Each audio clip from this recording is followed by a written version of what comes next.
အားလုံးပဲမင်္ဂလာပါခင်ဗျာဒီကနေ့ကျွန်တော်မိတ်ဆွေတွေကိုကျွန်တော်မျှဝေပေးနေတာတော့ကျွန်တော်ရဲ့ညီကိုတွေမိထားလို့ပေါ့နော်ကျွန်တော်တို့ရဲ့ Facebook ဆက်ပါမှာကိုရှာကျင်တဲ့သူ့ကိုရှာလို့မရဘူးပေါ့နော်ရှာတဲ့နေလေးရှိရင်တင်ပေးပါဆိုပြီးတော့ပြောထားတဲ့မိတ်ဆွေတွေအတွက်ဒီကနေ့ကျွန်တော်မျှဝေပေးမှာပဲဖြစ်ပါတယ်ကျွန်တော်မိတ်ဆွေတွေကတော့ဘယ်လိုရှာလဲတော့မသိဘူးပေါ့နော်ကိုရဲ့ Facebook ဆက်ပါလေးမှာမိတ်ဆွေရှာကျင်တဲ့နောက်မျိုးသွားရှာမယ်ဆိုရင်တော့နောက်မြအတူတွေပဲမိတ်ဆွေတက်လာမှာပဲဖြစ်ပါတယ်ရှာရတာတော့တော်တော်လေးခက်ခဲတယ်ပေါ့နော်ဒါပေမဲ့တွေးတဲ့သူလည်းတွေးတယ်မတွေးတဲ့သူလည်းမတွေးဘူးပေါ့နော်ကျွန်တော်တို့ကအခုလိုမျိုးရှာပြမလို့ဘူးကျွန်တော်တို့ရှာခြင်းတဲ့အကောက်ရဲ့ user တွေကိုကျွန်တော်တို့က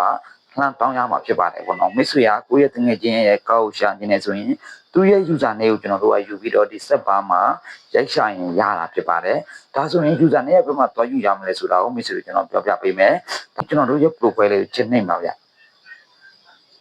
Okay profile ထဲရောက်သွားပြီဆိုတော့ကျွန်တော်အနောက်မျိုးမိတ်ဆွေတို့ရိုက်ရှာမယ်ဆိုရင်တော့နောက်မျိုးအတူလေးပဲတက်လာမှာဖြစ်တယ်ဒါဆိုရင်ကျွန်တော်တို့ကဒီဖက်မှာဆက်လေ30ကိုချက်လောက်နှိပ်ပါဗျ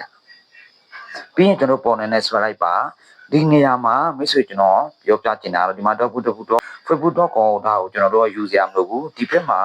soso.content နဲ့ဒါလေးပဲကျွန်တော်တို့ယူရမှာဖြစ်တယ်ဒါလေးကိုယူပြီးတော့ကျွန်တော်တို့ရဲ့ Facebook ဆက်ပါမှာရိုက်ရှာပါ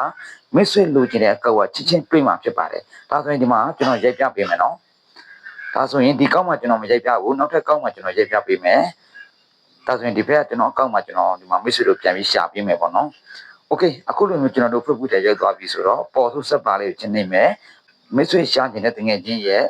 user name ကိုဒီမှာထည့်ပေးရမယ်เนาะကျွန်တော်ဒီမှာကျွန်တော်ရဲ့ user name ကိုထည့်ပြပေးမယ်ဒီမှာကျွန်တော်မှာတော့ soso.content နဲ့ဆိုပြီးတော့ကျွန်တော်ရဲ့ user name ပဲဖြစ်တယ်ဒီ user name ကိုမိတ်ဆွေတို့ပေါ်ဆိုဆက်ပါလေးမှာနှိပ်လိုက်ပါ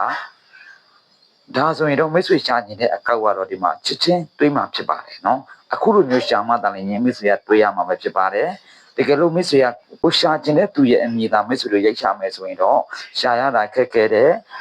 တွေးတဲ့သူလည်းရှိတာပေါ့နော်ကိုနဲ့နေဆက်တယ်ဆိုရင်တော့ရှာလို့တွေးတာပေါ့နော်တကယ်လို့ကိုနဲ့တခါမှနေမဆက်ဘူးဆိုတဲ့သူတွေဆိုရင်တော့ရှာရတာခက်ခဲတယ်ဒါကြောင့်မို့လို့မိတ်ဆွေရှာခြင်းတဲ့အကောက်ကိုကိုရဲ့တငယ်ချင်းကို user name လှမ်းတောင်းပါအခုလို user name ထည့်ပြီးမှကျွန်တော်တို့ရိုက်ရှာရတာပို့ပြီးလွယ်ကူတာဖြစ်တဲ့အတွက်ဒီနေ့နေ့မိတ်ဆွေတို့ကျွန်တော်ဖြေပေးလိုက်တယ်နော်တကယ်လို့နားမလည်တာရှိရင် comment မှာမှတ်ထားခဲ့ပါကျွန်တော်အားရင်အားသလိုပြန်လဲဖြေချပေးမှာပဲဖြစ်ပါတယ်ဗျာကျွန်တော်ကတော့စောစောပါ